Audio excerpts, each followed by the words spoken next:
Welcome back. Some of you might miss older games and might think you'll never be able to play them again. However, a team in South Africa decided to remake one of the golden oldies. Some old games that we played a while back are still great, but unlike books, video games rely solely on the console that they're made on. Unfortunately, they become redundant pretty rapidly, as with most other technological gadgets. So the only feasible way to experience those games later on is by building a port for a newer system. This is an important field of game development, and a team right here in South Africa is working on something very special. Mimetic Games is based in Cape Town, a studio that's been working hard to port the classic Nintendo title Dementium 2 to PC. It's sticking as closely to the classic game as possible.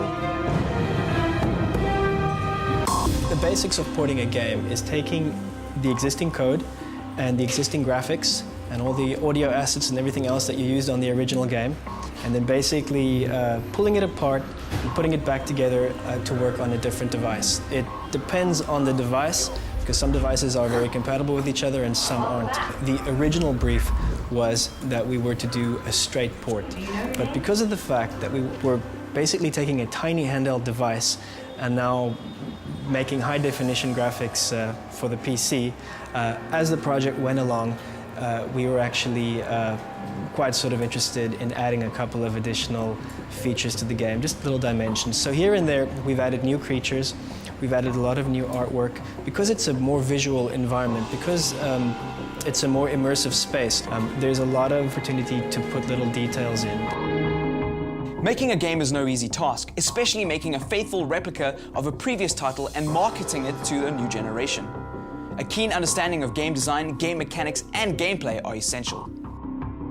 The challenges creating other people's work were the fact that we had to make the graphics high-res now that the DS was a low-res little screen, and also getting the functionality right and all the mood from the game and the feeling of the first-person shooter and all of those things.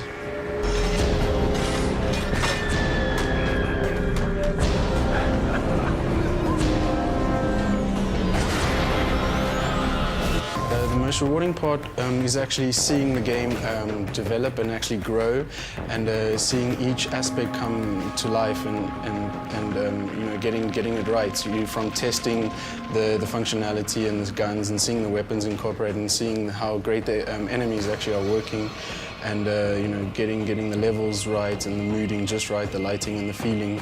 Although a lot of hard work, long hours, and lots of testing, porting a game can be rather rewarding. It's important to see it as a form of creative preservation of a medium that is widely considered art and the most influential creative medium of our time. Video games are here to stay, and they're bound to evolve with the technology that houses them. So you can see why it's an important venture to save previous versions for a newer generation, to make light of where we came from, and to pave the way forward for where we're going.